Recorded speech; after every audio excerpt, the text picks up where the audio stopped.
Hi friends, welcome to Tollywood stuff. రాశాను ప్రేమ లేఖలెన్నో అంటూ కవిగారు ఈయన గురించి రాసిన రాతలే నిజ జీవితంలో ఆ బ్రహ్మ రాసినట్లున్నాడు. తెలుగులో ఈ హీరో అందుకున్న ప్రేమలేఖలు అన్నీ ఇన్ని కావు. అలా అమ్మాయిల కలల రాకుమారుడిలా 6 అడుగుల ఆజానుబాహుడిలా అనతి కాలంలోనే దివికెగిసిపోయిన గొప్ప నటులు హరనాథ్ గారి గురించి ఈ వీడియోలో చెప్పుకుంటూ ఆయన తలుచుకుందాం. చాలామంది నటులు సినిమాల్లోకి రాకముందు ముళ్ళ పొదల్లాంటి జీవితం గడిపి వచ్చిన తర్వాత పూలపాన్పు ఎక్కుతూ ఉంటారు. కానీ ఈయన జీవితం మాత్రం మొదట పూలపాన్పుగా మొదలై తర్వాత ముళ్ళ పొదతో ముగిసింది. ఎన్టీఆర్ తర్వాత మరో ఎన్టీఆర్ అవుతాడు అని పొగిడిన వారే ఎస్వీఆర్ తర్వాత మరో ఎస్వీఆర్ అయ్యాడని నొచ్చుకున్నారు. మరి ఎస్వీఆర్కి హరనాథ్కి ఉన్న పోలికలేంటో కొన్ని నిమిషాల తర్వాత మీకే తెలుస్తుంది. ఇక హరనాథ్ గారు సినిమాల్లోకి రాకముందు ఎలాంటి వైభవం చూశారో, ఆయన శైలి ఎలా ఉండేదో తెలిస్తే రోమాలు నిక్కపొడుస్తాయి. తూర్పుగోదావరి జిల్లా కాకినాడ సమీపాన పిఠాపురం మండలం రాపర్తి అనే గ్రామంలో జమీందారీ వంశంలో 1936 సెప్టెంబర్ 2న జన్మించిన బొద్దరాజు అప్పల వెంకటరామ హరనాథరాజు చిన్ననాటి నుండి ఆట వేట అన్నిటిలో ముందుండేవారు. చిన్నప్పటి నుండి ఏ పనిలో అయినా చురుగ్గా రాజసం ఉట్టిపడేలా టీవీతో పెరుగుతూ వచ్చిన హరనాథ్ పెద్దయ్యాక కాకినాడ పిఆర్ కాలేజీలో చదువుతున్న వేళ ఇతని ఫాలోయింగ్ మామూలుగా ఉండేది కాదు. అబ్బాయిలతో ఒక గ్యాంగ్ని, అమ్మాయిలతో మరో గ్యాంగ్ని మెయింటైన్ చేస్తూ కాలేజీ ఆవరణలో అడుగు పెడితే ఎవరైనా తలెత్తి చూడాల్సిందే అన్నంత టీవీగా కనిపించేవారు. మోటారు సైకిల్పై చొక్కా పై బటన్ విప్పి సిగర వెలిగించుకుంటూ రింగుల పొగలతో రింగులు తిరుగుతూ ఇతను వచ్చే స్టైల్కి బ్యాక్గ్రౌండ్ మ్యూజిక్ ఒకటే తక్కువ. అలా హీరో కాకముందే హీరోయిజం చూపించిన హరనాథ్ కాలేజీలో ఏదైనా గొడవ జరిగితే తన తరపున ఉన్న వారి కోసం తనే ముందుండి అవతల వారికి చుక్కలు చూపించేవాడు. ఇక కాలేజీ బయట కూడా ఏమైనా గొడవ జరిగితే అందరినీ ఏకం చేసి అవతల వారిపై ఉల్లిపాయ బాంబులు వేయటానికి కూడా వెనుకాడిన రెబల్ మన హరనాథ్. ఇదంతా చూస్తుంటే రీసెంట్గా వచ్చిన జార్జి రెడ్డి సినిమాలో హీరో క్యారెక్టరైజేషన్ గుర్తొస్తుంది కదూ. అంతేకాదు అదే టైంలో స్నేహితులతో మందు కొట్టడం కూడా బాగా అలవాటు చేసుకున్నాడు. చేతి నిండా సొమ్ములు ఉండడంతో విలాసవంతమైన జీవితం, అమ్మాయిలతో పార్టీలు, ఇలా రొమాంటిక్ అండ్ రెబల్ హ్యాండ్సమ్గా ఉండేవాడు హరనాథ్. మరి ఇవన్నీ ఉన్న అతను సినిమాల్లోకి ఎందుకు వెళ్ళకూడదు? వెళ్ళాడు. నాటకాల్లో విరివిగా పాల్గొనే హరనాథ్ కళాపోషణ చాలా ఎక్కువగా ఉండేది. నాటకాల్లో రాజుల వేషాలు, హీరోల వేషాలు వేయడానికి ముందుండేవారు. ఇతను ఒడ్డు పొడుగు అందం కూడా వాటికే సహకరించేది. అలా మొట్టమొదటిసారిగా ఇతన్ని నాటకంలో చూసిన డైరెక్టర్ రామినేడు పిలిచి అవకాశం ఇచ్చారు. ఆ సినిమాయే మా ఇంటి మహాలక్ష్మి. అలా 1959లో వెండి తెరపై అడుగుపెట్టిన హరనాథ్ అనతి కాలంలోనే స్టార్ హీరోగా నిలదొక్కున్నారు. తొలి చిత్రం మా ఇంటి మహాలక్ష్మి సినిమాలో హీరోయిన్ జమున. ఆవిడతో ఈయన చాలా తక్కువ టైంలోనే బాగా అట్రాక్ట్ అయ్యాడు. ఎంతలా అంటే ఇద్దరూ కలిసి దాదాపు 30కి పైగా సినిమాలు నటించేంతలా. జమున గారు కూడా హరనాథ్కి ఇచ్చిన ఇంపార్టెన్స్ మరే హీరోకి కూడా ఇవ్వలేదు అని చెప్పుకునేవారు. ఓ టైంలో ఎన్టీఆర్, ఏఎన్ఆర్లు ఈమెకు తమ సినిమాల్లో ఛాన్సులు ఇవ్వకపోతే హరనాథే ఈమెకు వరుసగా అవకాశాలు ఇచ్చారు. ఇంకా వీరిద్దరి మధ్య లవ్ ట్రాక్ కూడా నడిచిందంటూ టాక్ ఉండేది. మరి ఇదంతా పక్కన పెడితే హరనాథ్కి లేడీ ఫాలోయింగ్ ఎక్కువే. ఇతని పాటలకి, మాటలకి, నటనకు భారీగా అమ్మాయిల్లో అభిమానులు ఉండేవారు. వారిలో రిచ్ గర్ల్స్ అయితే తమ ఇన్ఫ్లుయెన్స్తో ఇతన్ని కలిసి గంటలు మాట్లాడటం, ఇతని కోసమే పార్టీలు, ఇతని కోసమే ఫంక్షన్లు అన్నట్లుగా టైం స్పెండ్ చేస్తూ ఉండేవారు. నాతోరా అంటే నాతోరా అంటూ పోటీ పడేవారు. ఇలా దినదినం చందమామలా వెలిగిపోతున్న రాకుమారుడు చివరి దశలో అంతకు అంతా చిక్కిపోయి వయస్సు ఉండగానే ఎలా ఉడికిపోయాడో తెలిస్తే గుండె తరుక్కుపోతుంది. హరనాథ్తో సినిమాలు చేసేందుకు ఒక దశలో వెంటపడి లైన్లు కట్టిన దర్శకులు చివరిలో ఇతని దరిదాపుల్లోకి వెళితేనే పాపం అన్నంతగా దూరం పెట్టడానికి కారణం ఏంటి? అసలు హరనాథ్ చేయి తగిలితే ధన్యం అని పులకరించిపోయే ఆ హీరోయిన్లు ఇతని చూపు తగిలిన కంపరంగా మండిపోయే స్థితికి ఎలా వచ్చింది? వీరి గురించి చెప్పుకునే ముందు హరనాథ్ సినీ వైభవం నుండి వచ్చిన తళుక్కులు కొలుక్కులు గురించి చూద్దాం. ఎన్టీఆర్కి హరనాథ్ అంటే చాలా ఇష్టం. కారణం, తను ఎన్ని కండిషన్లు పెట్టినా అన్నిటికీ తలాడించి ఎంతో అలవాటు పడిన అలవాట్లను కూడా వదులుకునేందుకు ఒప్పుకున్నాడే కానీ తనతో నటించాలన్న ఆ కోరికను మాత్రం వదులుకోలేదు. అలా 1961 సంవత్సరంలో ఎన్టీఆర్ స్వీయ దర్శకత్వంలో తెరకెక్కిస్తున్న సీతారామ కళ్యాణం సినిమాలో హరనాథ్ని రాముడుగా సెలెక్ట్ చేసే ముందు అతడికి కండిషన్లు పెట్టారు ఎన్టీఆర్. సినిమా అయ్యే వరకు త్రాగకూడదు, మాంసాహారం తినకూడదు, సెట్లో షాట్ లేకుండా ప్యాకప్ చెప్పే వరకు కిరీటం నేల పెట్టరాదు, అమ్మాయిల వంక చూడరాదు. ఇలా వీటిలో ఏదీ వదులుకోలేని హరనాథ్ అన్నగారితో ఆ సినిమా కోసం అన్నిటినీ వదులుకునేందుకు తలాడించాడు. రాముడిగా కనిపించాలి అని బలంగా పూనుకున్నాడు. అలా సీతారామ కళ్యాణం సినిమాలో ఎన్టీఆర్ రావణాసురుడుగా, హరనాథ్ శ్రీరాముడుగా ఒకరికి ఒకరు ఎవరికి ఎవరూ తగ్గనంత విధంగా నటించి మెప్పించి ప్రేక్షకుల దృష్టిలో కలకాలం నిలిచి ఉండిపోయేలా ముద్ర వేసుకున్నారు. ఇక అప్పటి నుండి ఎన్టీఆర్పై అంతులేని భక్తిని చూపించాడు హరనాథ్. ఒక కొత్తవాడిని ఒక హీరో ఆ రీతిలో ప్రోత్సహించడం, తన సినిమాలో మరో హీరోకి మెయిన్ రోల్ ఇవ్వటం ఎవరు చేస్తారు? అలా ఎన్టీఆర్పై ఆ భక్తే ముందు అతనిపై మరింత ప్రేమను, గౌరవాన్ని కలిగించింది. ఇక ఎన్టీఆర్ కూడా హరనాథ్ని బాగా ఇష్టపడ్డారు. అతని అందం, అమాయకత్వం, చిన్నపిల్లవాడి మనస్తత్వం తనకి ఒక తమ్ముడిలా కనిపిస్తాడంటూ పలువురికి చెప్పుకునేవారు. మరి ఆ వాత్సల్యంతోనే ఏమో పలు సినిమాల్లో హరనాథ్ని తీసుకున్నారు. అందుకే హరనాథ్ ఇంట్లో వారికి కూడా ఎన్టీఆర్పై నమ్మకం. ఎన్టీఆర్ చెబితే హరనాథ్ వింటాడు అని.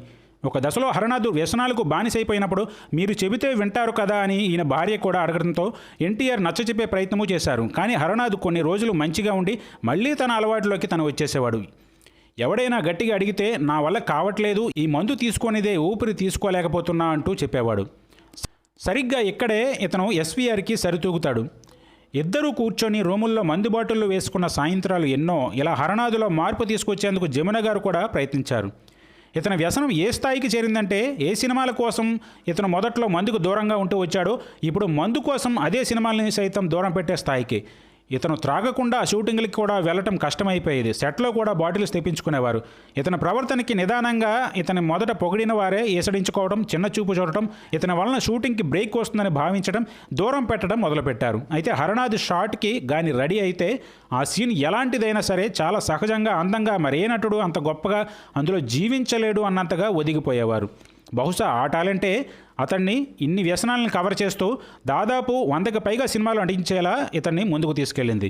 ఇక క్రమేణా హరనాథ్ తర్వాత వచ్చిన శోభన్ బాబు, కృష్ణలు చాలా నిబద్ధతతో ఏ వ్యసనాలు లేకుండా సినిమాల పట్ల అంకిత భావంతో పనిచేస్తూ రోజు రోజుకు ఒక్కో మెట్టు ఎక్కుతూ ఇతన్ని బీట్ చేసే స్థాయికి వచ్చారు.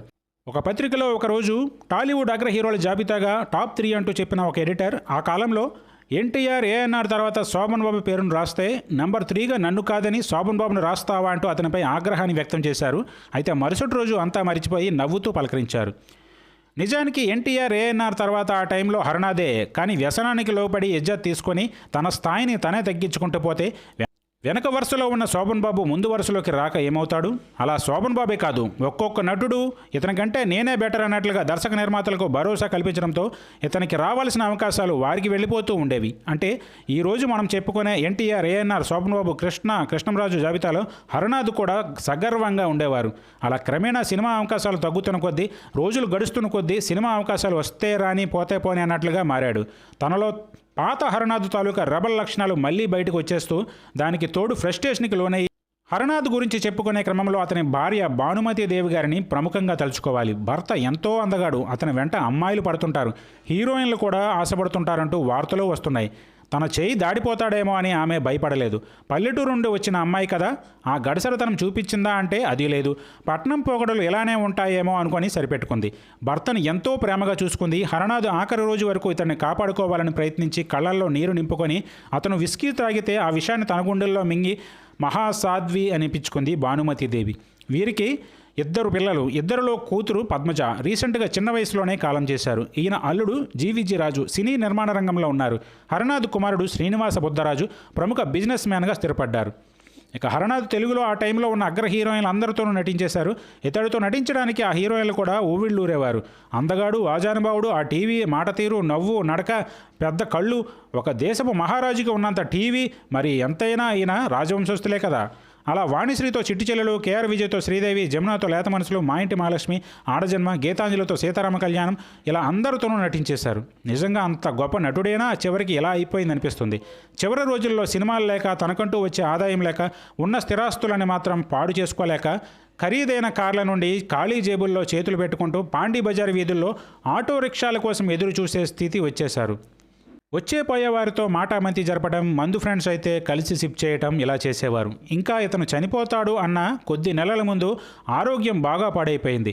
ఇతను మందు త్రాగే విధానంతో ప్రేగులు మాడిపోయాయి. ఏం తిన్నా జీర్ణం కాని స్థితికి వచ్చేశారు. కడుపు నిండా తినలేక తిన్నా వామిటింగ్స్, ఇలా ఇబ్బందులు పడాల్సి వచ్చింది. దాంతో ఒక 2 నెలలు ఒక స్వామీజీ ఆశ్రమంలో ఉండి కాస్త సేద తీరారు కూడా. ఆ టైంలోనే మందుకు దూరంగా ఉంటూ వచ్చారు. అయితే తండ్రి చనిపోవడంతో మళ్ళీ తన ఇంటికి తాను వచ్చేశారు, చెన్నైకి. అలా కొద్ది రోజులు గడిచాక మళ్ళీ మందు పుచ్చుకోవటం. ఇక తను ఎంతో కాలం బ్రతకను, అర్ధాయుష్తోనే పోయేలా ఉన్నానని తెలుసుకున్నా ఆ నిషాలోనే కన్ను మోద్దామని అనుకున్నారేమో, అలాగే కంటిన్యూ అయిపోయారు. హరనాథ్ చివరి మూవీ చిరంజీవితో చేసిన నాగు. వ్యసనానికి లోనే చాలామంది ఆస్తిపాస్తులు పోగొట్టుకుంటారు, కానీ ఈయన ఆయువునే పోగొట్టుకున్నారు. చేసిన దాన ధర్మాల గురించి ఎక్కడా చెప్పుకోలేదు, కానీ సహాయపడటంలోనూ, ముఖ్యంగా స్నేహానికి ప్రాణమిచ్చే మనస్తత్వంలోనూ ఈయన ఎంతో మిన్న. ఓ టైంలో హరనాథ్ వైభవాన్ని క్యాష్ చేసుకునేందుకు అతడి స్నేహితులు కూడా ఇతన్ని మరింత వ్యసనపరుని చేసి పబ్బం గడుపుకునేవారు. ఒకప్పుడు ఈయన ఎదురైతే కళ్ళు అప్పగించి చూసిన వారు చివరి రోజుల్లో ఈయన స్థితి చూసి మాటకైనా పలకరించకుండా తప్పుకునేవారు. అయితే ఈయన కల్మషం లేని మనసు తెలిసిన వారు మాత్రం ఇతన్ని ఎప్పటికీ గౌరవిస్తూనే చూశారు.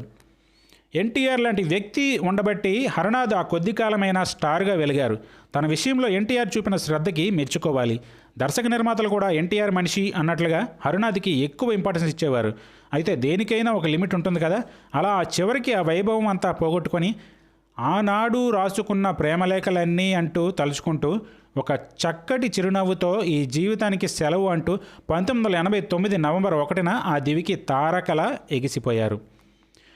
హరనాథ్లో ఉన్న గొప్ప గుణం ఏంటంటే ఇతని వ్యసనం వలన తనను తాను కాల్చుకున్నాడే కానీ ఇంకొకరి జీవితాన్ని నాశనం చేయాలని, తన ఎదుటి వారిని నేల కూల్చాలని కానీ అనుకోలేదు.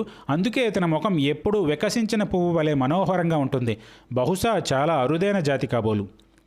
మరి ఇదండి ఇవాళ వీడియో. ఈ వీడియో మీకు నచ్చితే లైక్ చేయండి, షేర్ చేయండి, కమెంట్ చేయండి. అలాగే ఛానల్ సబ్స్క్రైబ్ చేసుకోండి.